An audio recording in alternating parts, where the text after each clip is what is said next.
ये सीटेट फरवरी 2023 वाला पेपर के साइंस के क्वेश्चंस। तो 61 क्वेश्चंस कहता है कि S1 दहन की सभी अभिक्रिया ऊष्मा सेपी अभिक्रिया होती है और इन सभी अभिक्रिया में ऑक्सीजन का संयोजन होता है और ऊष्मा उत्सर्जित होती है। तो ए और बी दोनों सत्य और एस टू की व्याख्या करता है। 62 सवाल है, बेरियम क्लोराइड सोडियम सल्फेट से अभिक्रिया करती है और R2 अभिक्रिया 2 क्या है कि मैग्नीशियम ऑक्साइड कार्बन डाइऑक्साइड से अभिक्रिया करता है। तो इसमें क्या होगा, R1 तो है द्विविस्थापन अभिक्रिया और R2 है संयोजन की अभिक्रिया। 63 नंबर कहता है कि भौतिक परिवर्तन सर्वदा उत्क्रमणीय होते हैं। नहीं, सर्वदा उत्क्रमणीय नहीं होते हैं, कभी कभी होते हैं। और भौतिक परिवर्तन में कोई नया उत्पाद निर्मित नहीं होता है। तो S2 सही है और S1 गलत है। तो ये फोर्थ हो जाएगा। फिर 64 नंबर बोलता है मोमबत्ती की ज्वाला निम्नलिखित में से सुमेलित कीजिए। सर्वाधिक गर्म भाग कौन सा होता है मोमबत्ती में? जहाँ पूर्ण दहन बाह्यतम भाग होता है वो सर्वाधिक गर्म होता है। मध्यम गर्म भाग होता है आंशिक दहन बीच वाला भाग, और न्यूनतम गर्म भाग होता है अंजलि मोमबत्ती की वाष्प अंतरतम भाग क्षेत्र। और जो सर्वाधिक गर्म होता है वो नीला रंग देता है और मध्यम गर्म वाला पीला रंग देता है। उसके बाद है हमारे पास में 65 नंबर, कौन सी धातु तनु हाइड्रोक्लोरिक अम्ल से अभिक्रिया नहीं करती? इसमें से कौन सी धातु HCl से अभिक्रिया नहीं करती? तो वो है अपने कॉपर या तांबा। 66 निम्न कथनों पर विचार कीजिए। S1 क्या ए और बी संस्तरण स्थितियों पर जड़ों की वृद्धि एवं शाखा जल एवं खनिजों के अवशोषण के लिए लाभदायक है। और बी S2 बोल रहा है ए और बी संस्तरण स्थित जल और खनिज एक खाद से संबंध। तो ये इस कंडीशन में S1 S2 दोनों सत्य और S1 S2 की व्याख्या करता है। 67 नंबर सवाल बोल रहा है क्या मल जल की अकार्बनिक अशुद्धियाँ है?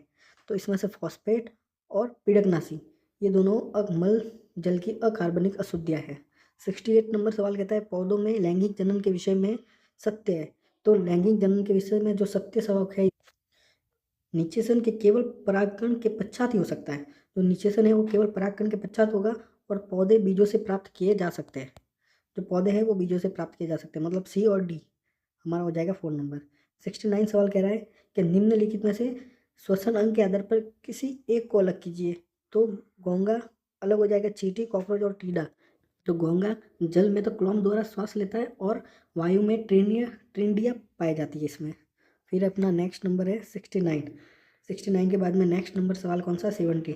सही क्रम में व्यवस्थित कीजिए। तो पहला क्या है, ये मूत्राशय में भंडारित मूत्र मार्ग के सिरे अंत पर उपस्थित मूत्रियों के बाहर निकाल दिया जाता है। बी, ये मूत्रवाहिनी मूत्र को मूत्राशय तक ले जाती है। उपयुक्त पदार्थ रुधिर में वापस अवशोषित कर दिए जाते हैं। डी, ये लाभदायक एवं हानिकारक पदार्थों सहित रुधिर छानने के लिए वृक्क तक पहुंचता है। और ई है जल में घुलनशील अवशिष्ट पदार्थ वृक्क में छनकर मूत्र के रूप में बाहर निकाल दिए जाते हैं। तो इसमें हमारा हो जाएगा सबसे पहले डी हो जाएगा। डी के बाद में है अपने पास में सी, ई और बी, यानी इसका तीसरा ऑप्शन हो जाएगा। 71 नंबर, केक के लिए आटा गूंथते हुए रसोई ने एक चुटकी यीस्ट या चीनी आटे में डाल दी और कुछ घंटों के लिए रखकर छोड़ दिया। कुछ घंटों के बाद आटे में से खट्टी गंध आई, तो उसका कारण है अल्कोहल उत्पन्न होता है। जब उस आटे में रसोईया चुटकी भर यीस्ट या चीनी आटे में डाल देती है तो उस समय उसमें अल्कोहल उत्पन्न हो जाता है। 72 नंबर है, सही चयन कीजिए। धमनियों में रुधिर केवल एक दिशा में प्रवाहित होता है। गलत बात। धमनियों में रुधिर एक दिशा में प्रवाहित नहीं होता, अलग अलग दिशा में। धमनियों में कपाट पाए जाते हैं। तो इसमें S1 असत्य है और S2 सत्य है।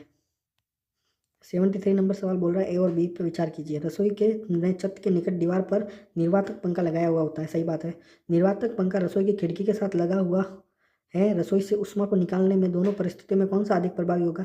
तो जो ए वाला होगा वो अधिक प्रभावी होगा, क्योंकि जो गर्म वाष्प होती है वो निम्न टेम्परेचर से उच्च टेम्परेचर की हो जाती है। तो जो गर्म हवा होगी वो ऊपर की साइड जाएगी। ऊपर की साइड जब निर्वात पंखा लगा होगा तो वो गर्म हवा को बाहर निकाल देगा। तो ए अधिक प्रभावी होगा। एक सरल लोलक में माध्य स्थिति और चरम स्थिति में बीच की दूरी डी है, और यदि दूरी तो 74 नंबर D/4 तय करने में गोलक को T1 सेकंड लगता है तो लोलक की समय अवधि क्या होगी? तो D बराबर D/4, T1 समय में D/4 दूरी तय करता है। तो D दूरी तय करने में उसको 4 सेकंड का समय लगेगा, 4t सेकंड का समय लगेगा।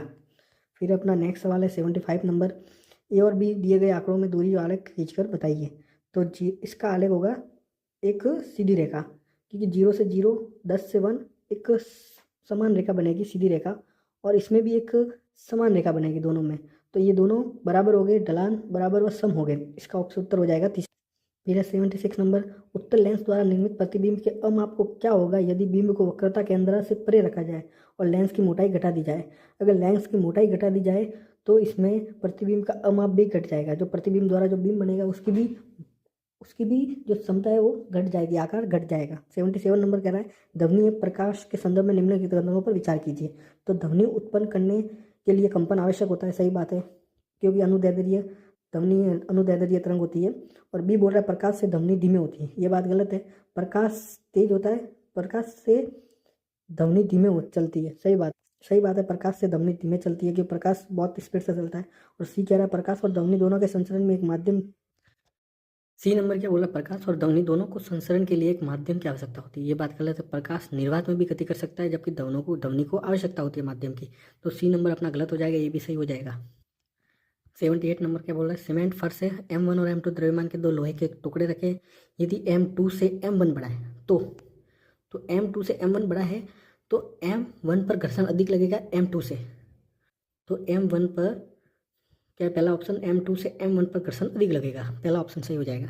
79 क्या बोल रहा है, किसी प्लास्टिक की बोतल के मुख पर एक गुब्बारा रखा गया और बोतल गर्म जल में रखी गई, तो फिर ठंडे जल में रखी गई गुब्बारे पर क्या होगा, तो गुब्बारा फूल जाएगा और फूल जाने के बाद बी वाला गुब्बारा पिचक जाएगा, फूलने के बाद पिचक जाएगा। और ये हमारा साइंस का आखिरी सवाल है, फ्यूज की विशेषता क्या होनी चाहिए।